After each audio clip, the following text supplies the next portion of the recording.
অনেক দিন হলো তেলে পিঠা খাওয়া হয় না, তো কি করা যায়? এটা খাওয়ার জন্য, বানানোর জন্য আমি রেসিপি তৈরি করে ফেললাম চটজলদি। যেহেতু হাঁসের মাংস দিয়ে চিতই পিঠা খাওয়া হলো, তো সেই থেকে কিছু গুটি রেখে দিলাম। আর গুড় তো ঘরে ছিলই, অবশ্য আমার ঘরে না, মায়ের বাসায়। আর হচ্ছে নারিকেল, গ্রাম থেকে যে নারিকেল আনলাম, সে নারকেল দিয়ে তৈরি করে ফেলতে চেষ্টা করলাম। সাথে দিলাম একটা ডিম, যাতে একটু নরম থাকে। আর দিলাম এলাচ দানার ভিতরের যে বিচিটা ছিল, এটা ফ্লেভারটা আমার কাছে খুবই ভালো লাগে। আর ১ চিমটি লবণ। তো ডোটা আমি তৈরি করে ফেলছি। তো ডোটা তৈরি করতে গিয়ে আমি একটু আলসেমি করে তৈরি করেছিলাম। যাই হোক, তেল এদিকে গরম হয়ে গেছে।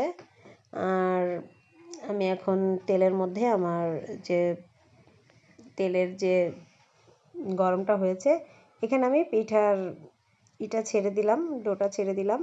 তো প্রথমটা দেখালামই না, দ্বিতীয়টা দেখালাম যে কেমন হচ্ছে আমার এই তেলের পিঠা, শখের পিঠা।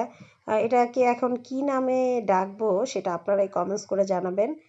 এই হচ্ছে আমার পিঠার সুন্দর রূপটা। আসল রূপ হচ্ছে এইটা পিঠার। দেখতেই পাচ্ছেন আমার পিঠাগুলো কেমন হয়েছে। তো ভিউয়ার্স, আপনারা বলবেন যে পিঠার আমি কি নাম দিব? এটার নাম কি আমি আলসে তেলের পিঠা দিব, নাকি তেল শিকড় পিঠা দিব? আমি না বুঝতেই পারছি না। তো আমাকে সবাই হেল্প করবে।